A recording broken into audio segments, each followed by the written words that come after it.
Okay, video review time. I haven't done one of these for a while, so yesterday the Super Nintendo Classic Mini came out and I pre-ordered one of these and here it is. So I've been playing with this for just over a day now and I wanted to give my impressions of it. When I was waiting for this, I just watched a lot of videos on YouTube, anything I could find. So if anyone else is like me, just watching all the videos they can find, here's another one. This is the UK one, which I think is the nicest, because the American one has purple bits everywhere. And I didn't actually find that many videos of the UK one, so hopefully this is useful to some people. I just want to say what I think about it. I think it's brilliant. I'm really happy with this. This is a birthday present which I wasn't supposed to open for a few weeks, but I couldn't wait really. I had the Super Nintendo back in the day, back in the 90s, and it's a great console, still a great console really. I think the games have aged really well. Like you might hear other people say, the Snes Mini is kind of a novelty, the games you might pick up and play. I didn't get that, unfortunately. I did want it, but with the stock issue I didn't get that one. But with the games on here, these are the kind of things that you play through from beginning to end, and that's what I'm planning on doing with this. So it comes with 21 games. I've not played all of them yet, but what I've played are really good. Haven't found a bad game yet. Even Kirby Golf, which I've heard was probably one of the less good ones, I had a go of that and really enjoyed it. Hopefully I'll get that going in 2-player. So it comes with 2 controllers. I haven't unboxed the second one yet. So my son, who's 5, he only wants to play Super Mario World, so I've been just letting him play that so far. Hopefully I'll get him interested in some of the other games. I did want to say there aren't many 2-player games on here. There's the golf one, Mario Kart, Street Fighter. But outside of that, there's a lot of single-player games, RPGs, Secret of Mana, Zelda, which I'm looking forward to playing both of those, Metroid. Some of the games have limited 2-player in there, like alternating players on Mario World, Donkey Kong Country. When you smash a barrel, Diddy Kong will appear and you can control him, stuff like that. But what I'm hoping is going to happen fairly soon is this will be hatched the same as the NES Mini, and you'll be able to add your own games. Because there were quite a few that I owned back in the day which I want to play again. So I'm waiting for that, hopefully any day now. So I've got it plugged in over here. I just want to show you this. This thing is really small. I mean, it looks great though. It's really high quality, high build quality. You can tell it's a Nintendo device, not a cheap knockoff. It looks the same as the original, apart from the size and the yellowing that you'd get with an original these days. Obviously the cartridge slot doesn't work, so the eject button doesn't work. And the reset button will just load up the home menu, and then the power button slides up and down if you got your power LED. It's just such a nice console. I think I'm going to have to get a case or something just to look after it. So at the moment I'm just putting it back in the box when I'm finished, which isn't ideal. So it's powered off micro USB, which I've just got going to the TV, and then HDMI as well.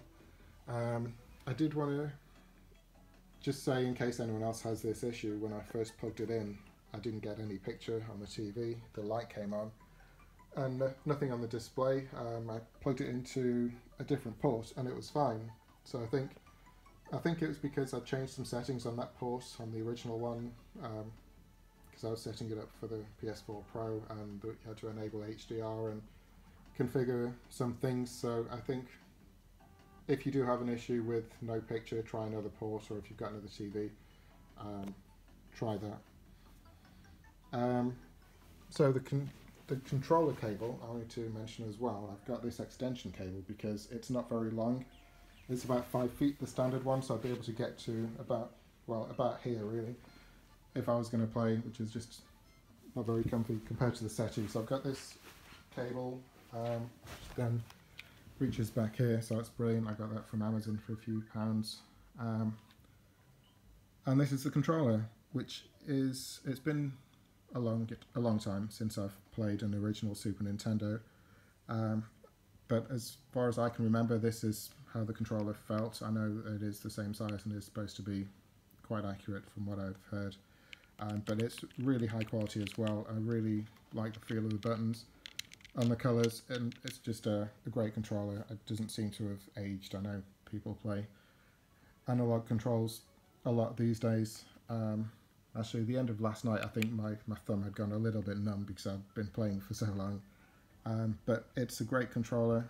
One thing I think gives this a clear advantage over different emulators is, like with the GPDXD, which I used to play SNES games on, even though the controllers are nice, it's not the same.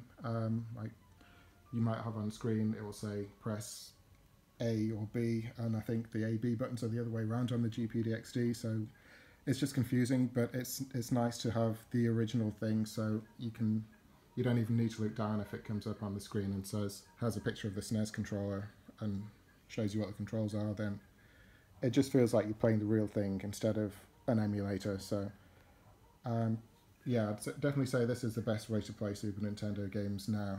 I don't think I'm probably going to play them on the XD anymore, except maybe to give me ideas of games I want to put onto this. So here it is running. Let me just try and get that in focus. If you leave it on the home screen, it will just go into a demo and load up different games, I think, and just show you the demo modes.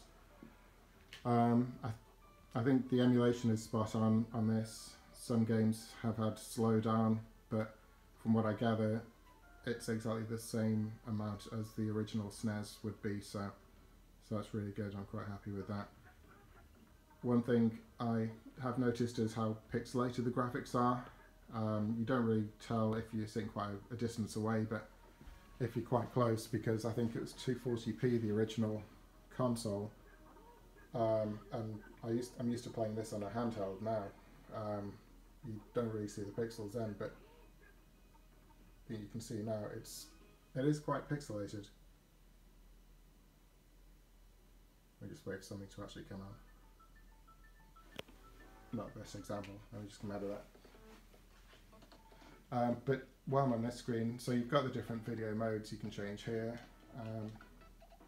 4:3 is the default, and I think the best one. CRT makes it look less pixelated,